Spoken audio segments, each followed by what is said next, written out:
Plusieurs personnes font ce qui est droit à leurs yeux et c'est pourquoi ils ratent la cible. Marcher dans la justice, c'est faire ce qui est droit aux yeux de Dieu et non à tes yeux.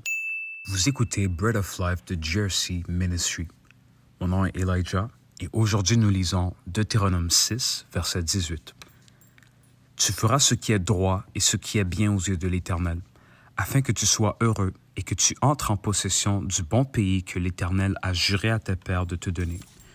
Ce verset est intéressant. Ça dit ici « ce qui est droit et ce qui est bien aux yeux de l'Éternel ». Plusieurs personnes font ce qui est droit à leurs yeux. Et c'est pourquoi ils ratent la cible. Marcher dans la justice, c'est faire ce qui est droit aux yeux de Dieu et non à tes yeux. C'est faire la volonté de Dieu et non ta volonté.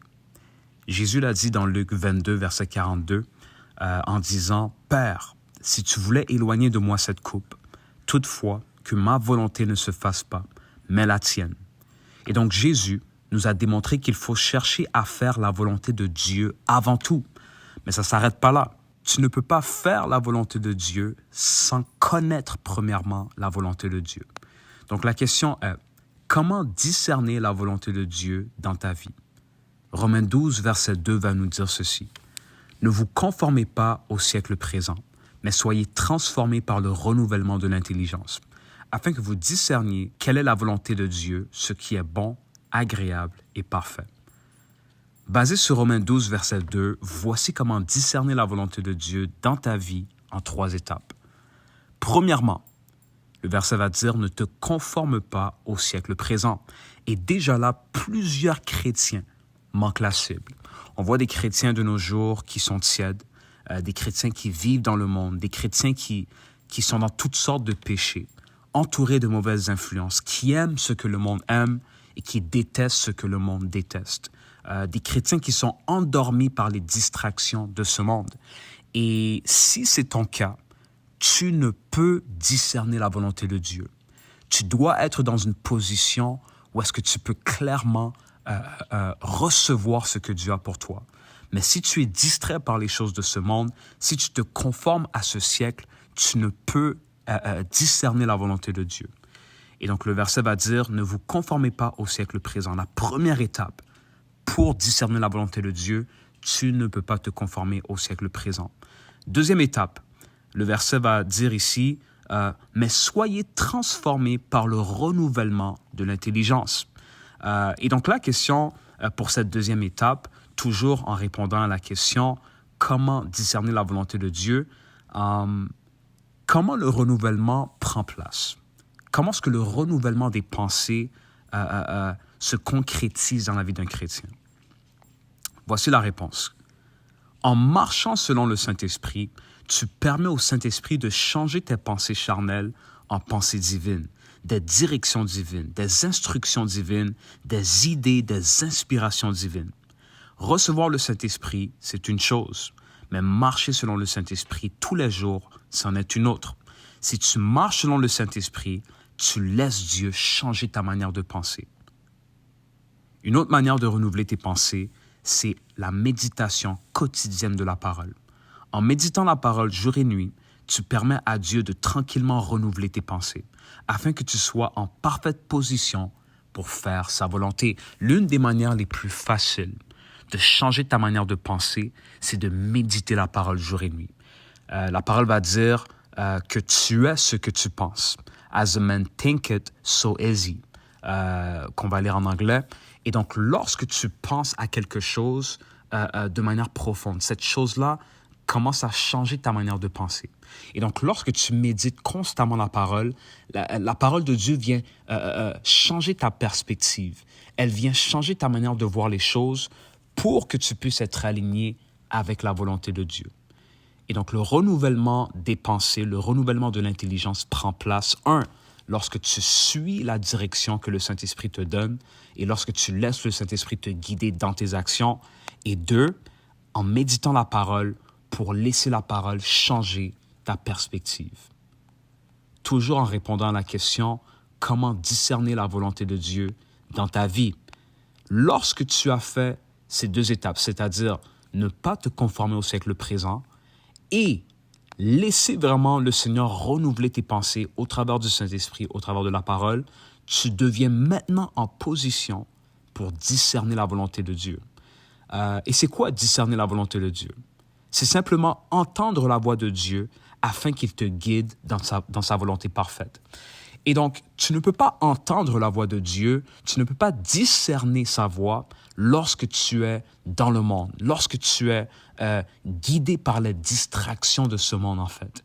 Pour pouvoir entendre de la voix de Dieu, tu dois te dissocier de ce monde. Tu dois résister, en fait, à ce siècle présent, afin que sa voix puisse devenir claire dans ta vie.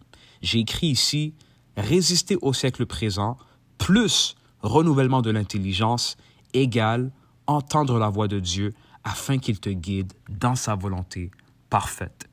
Et c'est ainsi que tu peux discerner la volonté de Dieu dans ta vie pour ensuite passer à l'action et concrétiser la vision qu'il t'a donnée, faire sa volonté pour ta vie et glorifier son nom. On va terminer avec Colossiens 1, versets 9 à 10. C'est pour cela que nous aussi, depuis le jour où nous en avons été informés, nous ne cessons de prier Dieu pour vous et de demander que vous soyez remplis de la connaissance de sa volonté en toute sagesse et intelligence spirituelle. Déjà là, on peut voir que Paul va dire en fait que la connaissance de la volonté de Dieu, c'est la sagesse et l'intelligence spirituelle. Plusieurs chrétiens manquent d'intelligence spirituelle simplement car ils ne connaissent pas la volonté de Dieu dans leur vie. On va continuer au verset 10. « Pour marcher d'une manière digne du Seigneur et lui être entièrement agréable, portant des fruits en toutes sortes de bonnes œuvres et croissant par la connaissance de Dieu. » Et donc, connaître la volonté de Dieu te permet de marcher d'une manière digne du Seigneur et de lui être agréable, en fait. Et donc, si tu veux être agréable à Dieu, si tu veux plaire au Seigneur, porter du fruit dans ta vie, tu te dois de connaître sa volonté. En d'autres mots, tu te dois d'entendre de Dieu afin qu'il te révèle les pas que tu dois prendre. Mais tout ça se fait, comme je l'ai dit initialement, en te dissociant de ce siècle présent, premièrement. 2, en renouvelant tes pensées par le Saint-Esprit, par la lecture de la parole.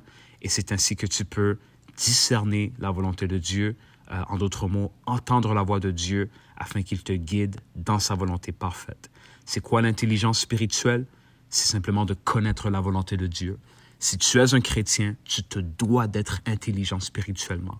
Tu te dois de connaître sa volonté afin de glorifier son nom en 2025 et jusqu'à la fin.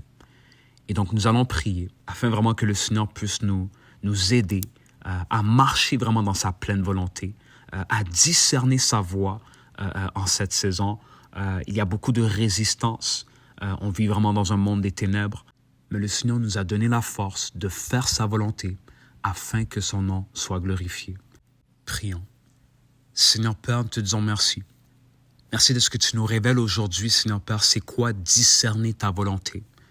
Dans un monde, Seigneur, rempli de distractions, rempli d'épreuves, rempli d'obstacles, tu as frayé un chemin, Seigneur Père, afin qu'on puisse suivre ta voie et faire ta volonté parfaite, afin qu'on puisse glorifier ton nom, Seigneur Père, au travers de nos œuvres. Je te demande, Seigneur Père, de toucher, Seigneur, tous ceux qui écoutent ce podcast.